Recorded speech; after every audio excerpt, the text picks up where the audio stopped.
నేపాల్కు చెందిన ప్రకృతి లాంసాల్ భారతదేశంలోని భువనేశ్వర్లోని కీట్ విశ్వవిద్యాలయంలో విద్యాభ్యాసం చేసేందుకు వచ్చింది. కాని ఆమె కలలు అనూహ్యంగా ముగసిపోయాయి.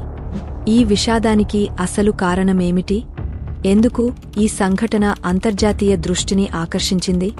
ప్రకృతి లాంసాల్ 20 ఏళ్ల విద్యార్థిని. ఆమె కంప్యూటర్ సైన్స్ ఇంజనీరింగ్ 3వ సంవత్సరం చదువుతోంది. ఆమె తెలివైనది, గొప్ప భవిష్యత్తు కోసం కలలు కనేది. ఫిబ్రవరి 16, 2025న ప్రకృతి తన హాస్టల్ గదిలో చనిపోయిన స్థితిలో కనిపించింది.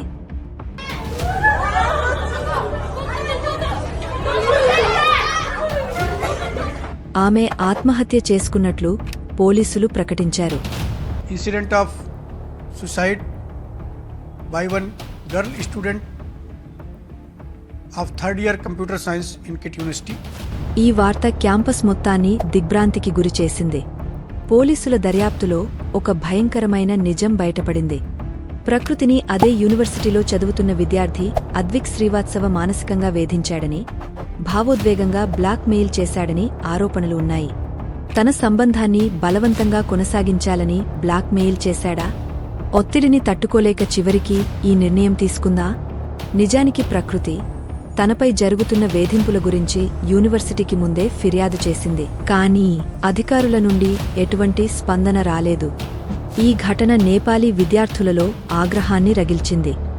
వారు న్యాయం కోరుతూ నిరసనలకు దిగారు.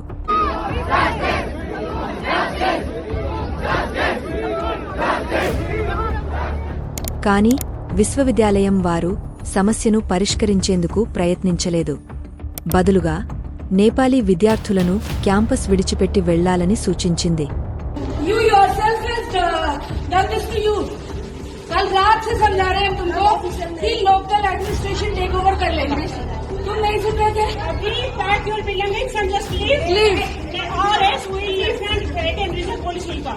ఈ నిర్ణయం తీవ్ర విమర్శలకు దారితీసింది.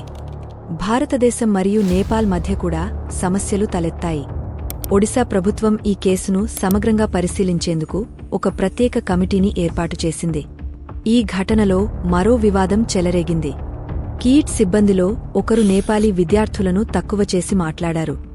మా యూనివర్సిటీ బడ్జెట్ నేపాల్ దేశ బడ్జెట్ కంటే ఎక్కువ అంటూ ఒక ప్రకటన చేశారు.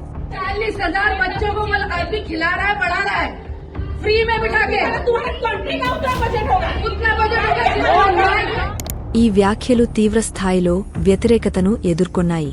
ఆ తర్వాత ఆ సిబ్బంది క్షమాపణలు కోరినా ఆగ్రహం తగ్గలేదు.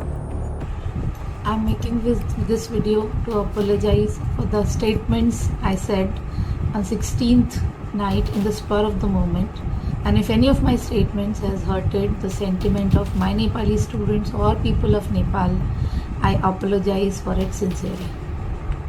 I want to take a moment to apologize for my recent remarks regarding Nepal while handling a student protest that escalated beyond control. ప్రకృతి కుటుంబం మరియు మిత్రులు ఆమెకు న్యాయం కోసం పోరాడుతున్నారు. అద్విక్ శ్రీవాత్సవ ఇంకా పోలీసుల అదుపులో ఉన్నాడు. కాని నిజంగా న్యాయం జరుగుతుందా? ఈ ఘటన విద్యార్థుల భద్రత, విశ్వవిద్యాలయాల బాధ్యత మరియు అంతర్జాతీయ విద్యార్థుల హక్కుల గురించి పెద్ద ప్రశ్నలు లేపింది. మీ అభిప్రాయాలను కామెంట్ సెక్షన్లో తెలియజేయండి. మరిన్ని అప్డేట్ల కోసం లైక్, షేర్ మరియు సబ్స్క్రైబ్ చేయండి.